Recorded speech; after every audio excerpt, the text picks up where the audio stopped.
There's a man who's had a seemingly endless supply of political lives. But Silvio Berlusconi was dealt a blow today in the Italian Senate. Lawmakers voted to expel the former Prime Minister from Parliament, a result of his conviction for tax fraud. The vote was 192 to 113, with 2 abstentions. Senior international correspondent Ben Wiedemann is following all of this for us from CNN Rome. Ben, his political obituary has been written many times before. Is this really the end for Silvio Berlusconi? No, it's always important in Italian politics never to say never. And certainly Silvio Berlusconi this afternoon, as this vote was looming and the numbers weren't looking very good for him, he nonetheless was defiant outside his Rome residence. He addressed his die-hard supporters and insisted that he was a victim of a long-running political vendetta. A dimettermi dal governo. I had to resign from government, and gradually they continued to go ahead through trials to get rid of me from the political scene. There have been 57 trials against me. In no civilized democratic country has this happened, that a political leader had to go through such persecution.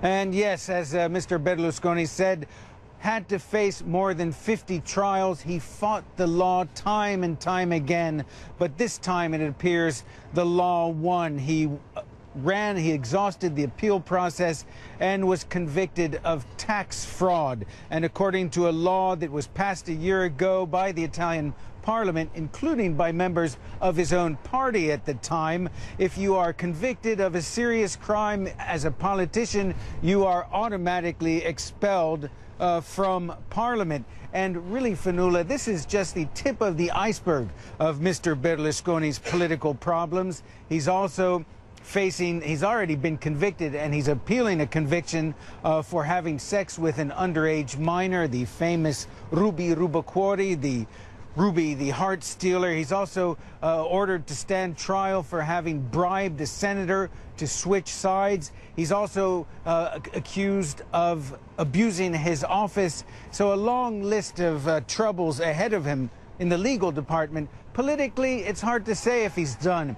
Now, according to the conviction for this tax fraud, he will have to do a year of community service and is banned from holding public office for 2 years. But just because he's banned from holding public office doesn't mean he can't engage in politics, and he probably will continue with his many ways of influence to pull the political strings on the right in Italy.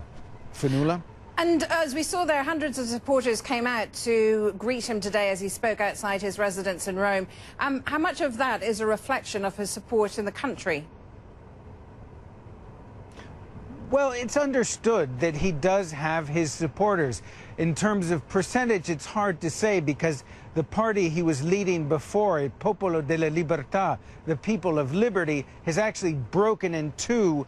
And that, before it broke up, it had somewhere around 23 to 25% of the vote. Now, obviously, it's a much smaller number, so he doesn't have as much political support as he did before, and there is a creeping exhaustion with him and his scandals and the political instability that this has all resulted in. So I wouldn't write his political obituary quite yet, but you might want to start working on the rough draft.